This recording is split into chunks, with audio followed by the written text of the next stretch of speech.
तो हेलो दोस्तों, कैसे हो आप लोग। तो दोस्तों मैं आपसे भी स्वागत करता हूँ आपके अपने गिरी ट्यूटोरियल्स के यूट्यूब चैनल पे।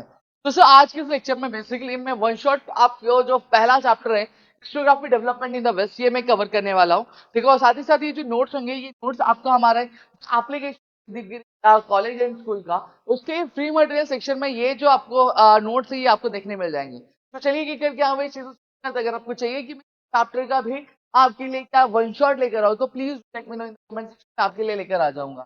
हाँ ठीक है। सबसे पहली चीज अपनी histography development in the west की बात करूं तो उससे पहले मैं बात करता हूँ आपकी हिस्टोरिकल रिसर्च। हिस्टोरिकल रिसर्च मतलब क्या होता है, जब कभी भी हम क्या करते हैं हमारे पास्ट में जो घटनाएं हुई है उसको बारे में पढ़ने की कोशिश करते हैं, उसके बारे में हम इंफॉर्मेशन जमा करने की कोशिश करते हैं। उस चीज को हम लोग क्या बोलते हैं, हिस्टोरिकल रिसर्च। अब यहाँ पे अगर मैं बात करूं तो हिस्टोरिकल रिसर्च का मेन ऑब्जेक्टिव क्या रहता है, मेन ऑब्जेक्टिव ये रहता है कि हम क्या समझ सकते हैं, हम जो क्रोनोलॉजी है पास्ट इवेंट और साथ ही साथ उनका जो इंटरकनेक्शन है उसको समझ। यानी क्रोनोलॉजी मतलब हमें ये समझना है कि हमारे पास इतने सारे इवेंट्स है, इन इवेंट में से सबसे पहला इवेंट कौन सा हुआ था, उसके बाद कौन सा इवेंट हुआ था, फिर उसके बाद कौन सा इवेंट हुआ था। इस चीज को मतलब उसका जो सीक्वेंस है वो क्या रहा, ये पता लगाना हमारा मेन मोटिव होता है। और साथ ही साथ ये पता लगाना कि ये कैसे दो इवेंट एक दूसरे से इंटरकनेक्टेड है, कैसे एक दूसरे से क्या कनेक्टेड है, इस चीज को पता लगाना हिस्टोरिकल रिसर्च का मेन मोटिव। ठीक है, अब हिस्टोरिकल रिसर्च का एक कंटिन्यूअस प्रोसेस है। क्लियर हो गया। अब यहाँ पे साइंस की बात करता हूँ। सबसे पहली चीज मैं आपको बता दूं साइंस होता क्या है। कभी भी हम किसी भी चीज की सिस्टमैटिक स्टडी करते हैं उसको हम लोग साइंस बोलते हैं। तो फॉर एग्जाम्पल मेरे पास ये रिमोट है, इस रिमोट की एक सिस्टमैटिक स्टडी अगर मैं करता हूँ ये क्या कहलाएगा, साइंस कहलाएगा। मेरे पास ये मोबाइल है, इस मोबाइल की जब मैं सिस्टमैटिक स्टडी करता हूँ तो ये क्या कहलाएगा, ये एक साइंस क्या कहलाएगा। अब साइंस आपकी दो टाइप के होते हैं। सबसे पहली चीज मैं फिजिकल साइंस की बात करता हूँ। फिजिकल साइंस क्या होता है, फिजिकल साइंस को आपका नेचुरल साइंस भी बोला जाता है दोस्तों, या फिर एग्जैक्ट साइंस भी बोला जाता है। क्या आपके ऐसे साइंस होते हैं, ऐसी स्टडी होती है जिसके जो लॉज होते हैं वो यूनिवर्सल होते हैं और उसको बार बार प्रूव किया जा सकता है। जैसे न्यूटन का लॉ होता है, every action has an equal and opposite reaction. मतलब क्या कहा गया, मतलब ये क्या है कि हर एक एक्शन का क्या होता है, इक्वल और अपोजिट रिएक्शन क्या होता है। ठीक है, अब ये जो लॉ ये यूनिवर्सल है, कहीं पे भी जाओ ये लॉ प्रूव होने वाला है और साथ ही साथ ये यूनिवर्सल है। ठीक है, क्या बोला है, एम्पेरिकल मेथड। सही बात, एम्पेरिकल मेथड मतलब क्या, कभी भी हम कोई भी चीज स्टडी करने के लिए या फिर रिसर्च करने के लिए हम जब लैबोरेटरी का मदद लेते हैं या फिर लैब में बैठ के हम उस चीज को स्टडी करते हैं तो उस मेथड को हम लोग क्या बोलते हैं, एम्पेरिकल मेथड क्या बोलते हैं। ठीक है, केमिस्ट्री की अगर हमें कोई स्टडी करनी है तो बड़ा ऑब्वियस बात लैब की रिक्वायरमेंट पड़ेगी तो उसे एम्पेरिकल मेथड बुलाया जाता है। फिजिक्स की अगर हमें कोई एक्सपेरिमेंट्स करने हैं तो बड़ा ऑब्वियस बात हम एम्पेरिकल मेथड यूज करते हैं। ठीक है, मुझे भी पता है सारे जो लॉज होते हैं वो यूनिवर्सल होते हैं और सारे जो लॉज है वो टेस्ट किए जा सकते हैं और रिपीटेडली का प्रूव भी किए जा सकते हैं। ठीक है, अब methods of discipline in use in historical research, अब ये आपको फ्लो चार्ट में भी पूछा जा सकता है आपके एग्जामिनेशन में। तो अब क्या बोला गया, तो ये जो मेथड्स है, ठीक है, एक ऐसे सब्जेक्ट जो आपके हिस्टोरिकल रिसर्च में करने में आपको क्या हेल्प करे। पहला क्या आता है, जीनियोलॉजी। जीनियोलॉजी मतलब क्या होता है, जब कभी भी हम किसी पर्टिकुलर पीढ़ी की या फिर पर्टिकुलर जनरेशन की हम क्या स्टडी करते हैं या फिर एक पर्टिकुलर फैमिली की जब हम स्टडी करते हैं, उनके जनरेशन की स्टडी करते हैं तो हम जीनियोलॉजी बोलते हैं। आर्कियोलॉजी मतलब क्या होता है, जब कभी भी हम पास्ट कल्चर के बारे में स्टडी करते हैं, पास्ट मॉन्यूमेंट के बारे में स्टडी करते हैं, हम पास्ट बिल्डिंग्स के बारे में स्टडी करते हैं, हम लोग आर्कियोलॉजी बोलते हैं। मैन्युस्क्रिप्टोलॉजी मतलब क्या होता है, जब कभी हम मैन्युस्क्रिप्ट की स्टडी करते हैं। मैन्युस्क्रिप्ट मतलब क्या होता है, एक ऐसा डॉक्यूमेंट जो हाथों से लिखा गया उसको हम लोग मैन्युस्क्रिप्ट बोलते हैं। ग्राफी क्या होता है, जो कार्विंग्स होती है, जो इंस्क्रिप्शन होते हैं उसकी स्टडी हम करते हैं तो उसको हम लोग करते हैं। अब आपको इसको याद रखना है तो आप गेम से याद कर सकते हो, G for genealogy, A for archaeology, M for manuscriptology और ई फॉर एपिग्राफ। क्लियर हो गया। अब यहाँ पे ध्यान देते हैं व्हाट इज हिस्टोग्राफी। हिस्टोग्राफी की अगर मैं बात करूँ तो writing of critical historical writing is known as histography. मतलब जब कभी भी हम क्या करते हैं, हम हिस्ट्री के बारे में लिखते हैं, हिस्ट्री पास्ट इवेंट के बारे में लिखते हैं, लेकिन हम सिर्फ सुनी सुनाई कहानियों पे विश्वास करके नहीं लिखते, हम खुद चेक करके सारी चीजों को टेस्ट करके परख के कि वो चीजें सही है कि कहीं गलत तो नहीं है। ये सारी चीजें करने के बाद जब हम क्या करते हैं, कुछ कोई भी इवेंट लिखते हैं हिस्ट्री के तो उसको हम लोग क्या बोलते हैं, हिस्टोग्राफी। जो बंदा उसे लिखता है उसको हम लोग क्या बोलते हैं, हिस्टोरियन बोलते हैं। Characteristics of modern historiography. तो कैरेक्टरिस्टिक्स क्या मॉडर्न हिस्टोग्राफी, सबसे पहली चीज साइंटिफिक पे बेस्ड है। मतलब जैसे साइंस में जब कभी भी आप कोई एक्सपेरिमेंट करते हो या फिर आप कोई चीज करते हो तो एक क्वेश्चन आता है। सही बात है, क्वेश्चन से आप क्या करते हो, चीजों को स्टार्ट करते हो। और साथ ही साथ ये साइंटिफिक प्रिंसिपल पे मतलब जो चीजें लॉजिकल होंगी, जो चीजें क्या की जा सकती है उसको प्रूफ किया जा सकता है, उन्हीं चीजों पे क्या विश्वास करती है और किसी और चीजों पे विश्वास नहीं करती। Questions are anthropocentric. अब जो क्वेश्चंस होते हैं वो क्या होते हैं, एंथ्रोपोसेंट्रिक। अब एंथ्रोपोसेंट्रिक का मतलब क्या होता है, एंथ्रोपोसेंट्रिक का मतलब अगर मैं बात करूं तो ये होता है कि हमेशा ह्यूमन नीड्स के बारे में बात करता है।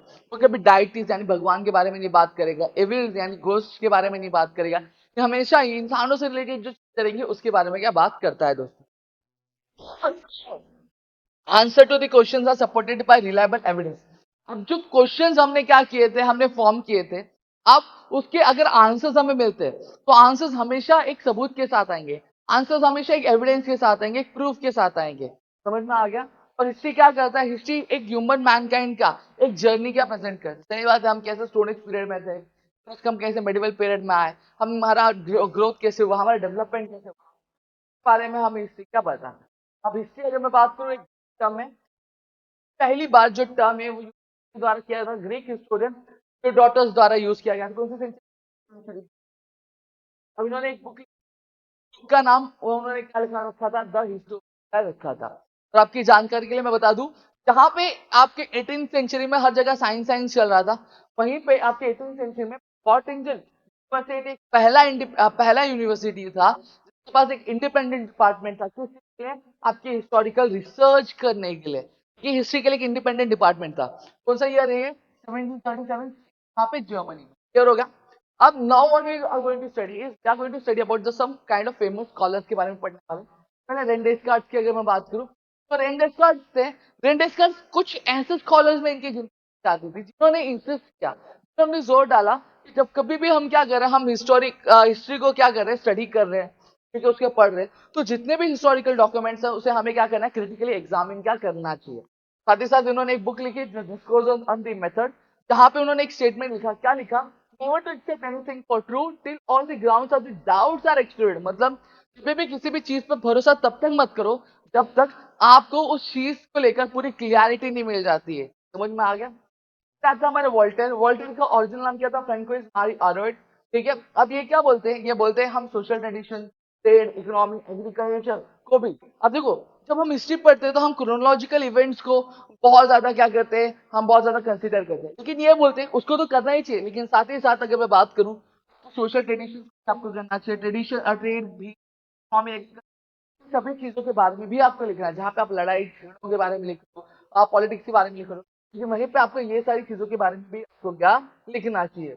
ये बोलते हैं कि अगर आपको हिस्टोग्राफी एक बहुत अच्छे तरीके से लिखनी है तो उस पर्टिकुलर टाइम के ह्यूमन लाइफ के सारे जो एस्पेक्ट्स है उन सभी को आपको समझना पड़ेगा, उन सभी को आपको क्या इंक्लूड करना पड़ेगा। और यहाँ से शुरुआत होती है जहां पर सिर्फ आपकी हिस्ट्री में ना सिर्फ पॉलिटिक्स के बारे में नहीं, सिर्फ वॉर के बारे में नहीं, सिर्फ डिप्लोमेसी के बारे में ना बात करके ह्यूमन लाइफ के सारे एस्पेक्ट्स के बारे में क्या बात किया जाता। और इसी कहीं ना कहीं इसी कारण की वजह से आपके वोल्टेयर को क्या founder of the modern historiography क्या बोला जाता था। क्लियर हो गया। नाउ नेक्स्ट फिर कौन आते हैं, हमारे जॉर्ज विलियम फ्रेडरिक शेगल।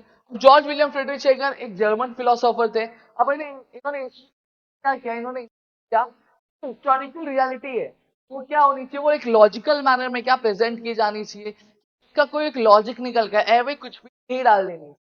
ठीक है। अब तो जो थॉट थे, थॉट क्या थे, ये थे कि जो हिस्ट्री है वो कभी भी सेम नहीं रहने वाली है, वो हमेशा चेंज होने वाली है। क्यों चेंज होने वाली है, क्योंकि देखो हिस्ट्री पास्ट इवेंट है, उस पास्ट इवेंट में हम आज के लोग प्रेजेंट नहीं है।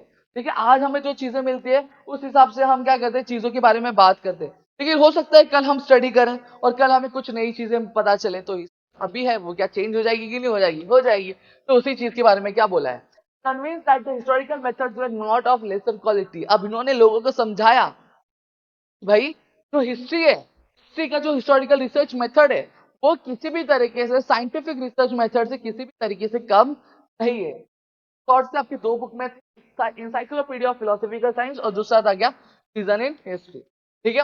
अब इन्होंने डायलेक्टिक्स दिया।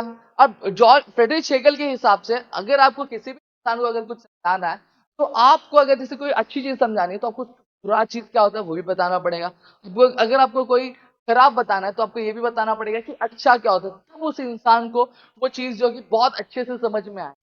इसी मेथड को, ये जो समझाने का मेथड था, जो एक्चुअली तो ऑपोजिट पे बेस्ड था ना, अगर अच्छा समझा रहा हूं तो खराब भी समझा रहा हूं, तो अच्छा खराब का एक ऑपोजिट है। ऐसा मेथड जो क्या दो ऑपोजिट पे बेस्ड था लोगों को समझाने के लिए, उसको हम लोग क्या बोलते हैं, डायलेक्टिक्स। यही बोला है, method of analysis based on opposite is known as dialectics. अब जब हम ये समझाते तो हम क्या एक स्टार्टिंग में एक थियरी प्रपोज करते, और जो थियरी मतलब थियरी प्रपोज करते हैं, मतलब जब हम पर्टिकुलरली एक चीज के बारे में, किसी तो मैं अच्छे के बारे में बता रहा हूँ, ठीक है, तो जब मैं स्टार्टिंग में क्या कर रहा हूँ, अच्छे के बारे में बता रहा हूँ, मतलब एक थियरी में समझा रहा हूँ अच्छा क्या होता है, ठीक है, तो उसको हम लोग क्या बोलेंगे, theory। देखो, theory propose as a beginning is known as thesis. अब वही अच्छा समझाने के लिए मुझे क्या खराब भी मैं समझाऊंगा, मतलब अच्छे का अपोजिट है, मतलब कॉन्ट्रारी है, कॉन्ट्रारी मतलब क्या होगा, अपोजिट, ठीक है। मेरी contrary to the thesis antithesis, ठीक है। अच्छा क्या था, मेरी थीसिस थी, अब उसकी कॉन्ट्रारी मतलब उसके अपोजिट में मैं क्या समझा रहा हूँ, मैं खराब समझा रहा हूँ, क्या हो गया, मेरा एंटीथेसिस। और फिर अब ये जो पूरा प्रोसेस होता है जहां पे हम थीसिस और एंटीथेसिस को लेकर हम एक कंक्लूजन पे पहुंचते हैं, उसको हम लोग क्या बोलते हैं, आपका सिंथेसिस क्या बोलते हैं। क्लियर हो गया, डन। अब आगे बढ़ते हैं। अब आता है लियोपोल्ड वन रंके। अब लियोपोल्ड वन रंके की अगर मैं बात करूं, ठीक है, ये बर्लिन यूनिवर्सिटी के थे, और इनका जो letter half of 19th century था, वो बहुत ही ज्यादा इन्फ्लुएंस था इनके थॉट से, ठीक है।